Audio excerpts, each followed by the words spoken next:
Kairo hari ini menjadi tuan rumah pertemuan 4 pihak dengan Menteri Luar Negeri dari Arab Saudi, Mesir, Turki, dan Pakistan. Dorongan regional untuk membentuk langkah selanjutnya dalam jalur Amerika Serikat-Iran. Sekarang, negara-negara tersebut diperkirakan akan membahas deeskalasi, keamanan regional, dan bagaimana mencegah setiap kesepakatan dengan Teheran agar tidak memperkuat jaringan proksi Iran. Bagi negara-negara Teluk terutama, kekhawatirannya jelas. Keringanan sanksi atau akses ke dana yang dibekukan dapat menstabilkan Iran secara ekonomi. Hizbullah di Lebanon, Houthi di Yaman, dan milisi di Irak. Mereka masih aktif. Jadi meskipun pesan dari Kairo adalah mendukung diplomasi, makna tersiratnya bisa jadi adalah kehati-hatian.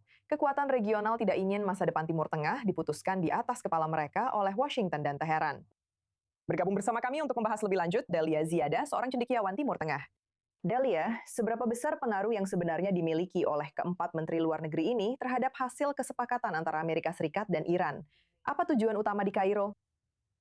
Terima kasih Nicole, senang sekali bisa bersama Anda. Jadi jawaban singkatnya adalah mereka tidak memiliki pengaruh apapun. Tidak ada yang memiliki pengaruh selain Pakistan dan Qatar saat ini. Di mana Qatar sebenarnya adalah pemilik resor di Swiss, tempat negosiasi antara Amerika Serikat dan Iran sedang berlangsung saat ini. Jadi, kedua pihak inilah yang memiliki pengaruh atas negosiasi ini. Atau bisa saya katakan, masa depan Timur Tengah secara umum, sayangnya.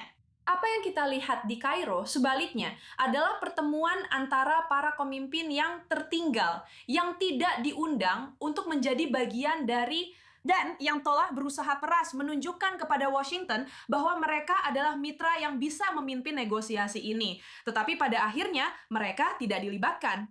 Jadi, pertemuan yang berlangsung di Kairo hari ini, tema umumnya, ironisnya, adalah Gaza dan Libya.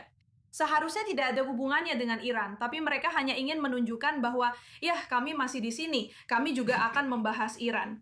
Dan mereka mengubah topiknya agar sesuai dengan itu. Jadi kalau kita lihat gambaran umumnya, seperti jika kita melakukan pemetaan cepat tentang bagaimana orang Arab di Timur Tengah memandang kesepakatan era AS-Iran ini, tentu saja ada suasana umum kekecewaan. Kita tahu di Israel, kita tahu di beberapa negara lain yang secara geografis lebih dekat dengan Iran. Tapi sebenarnya gambaran ini lebih rumit dari itu. Jadi, ada Turki dan Mesir yang ingin menonjolkan peran regional mereka. Mungkin sebagai pengganti, sebagai mitra Amerika Serikat, atau sebagai pengganti Iran sebagai negara adidaya. Mereka berusaha terus memainkan peran ini, baik melalui negosiasi maupun pertemuan, seperti yang kita lihat di Kairo hari ini. Dan kita punya negara-negara Teluk Arab, atau lebih tepatnya negara-negara Arab di Teluk, yang sangat bingung, sangat kecewa. Menteri Arab Saudi, Menteri Luar Negeri Arab Saudi beberapa hari yang lalu mengatakan, kami tidak tahu apa-apa tentang dana yang disebutkan dalam nota kesepahaman ini, atau lebih tepatnya, nota kesalahpahaman ini. Jadi ada keadaan kebingungan dan ketakutan di negara-negara seperti Uni Emirat Arab dan Bahrain yang dianggap sebagai pengkhianat oleh Iran. Dan mereka tahu bahwa mereka harus berurusan dengan preman di kawasan ini, yaitu rezim Iran di masa depan. Dan sebuah nota kesalahpahaman. Aku akan tetap pakai istilah itu, Dahlia. Aku suka.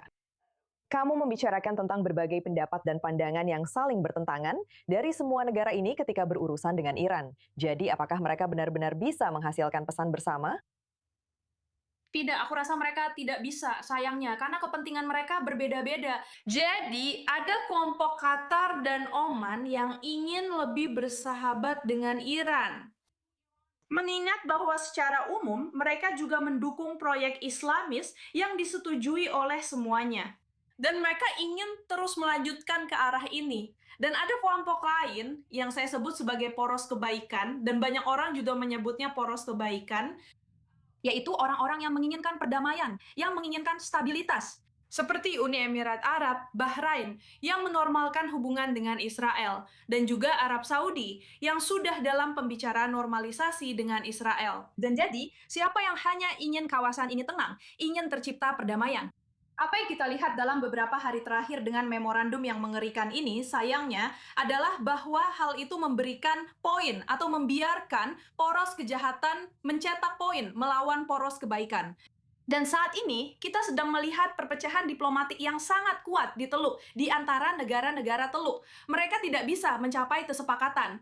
Dan bahkan ketika Amerika Serikat merujuk pada Teluk dengan mengatakan bahwa mereka mencapai kesepakatan dengan negara-negara Teluk tentang ini dan itu, sebenarnya mereka terutama merujuk pada Qatar, bukan pada negara-negara lainnya. Seperti Saudi, seperti Uni Emirat Arab, Arab Saudi, Uni Emirat Arab, dan seterusnya. Dan disinilah letak kebingungannya. Dahlia Ziada, sudut pandang yang sangat penting untuk menguraikan perbedaan pendapat yang kita lihat di seluruh kawasan. Terima kasih banyak telah bersama kami di I24 News English. Terima kasih sudah mengundang saya.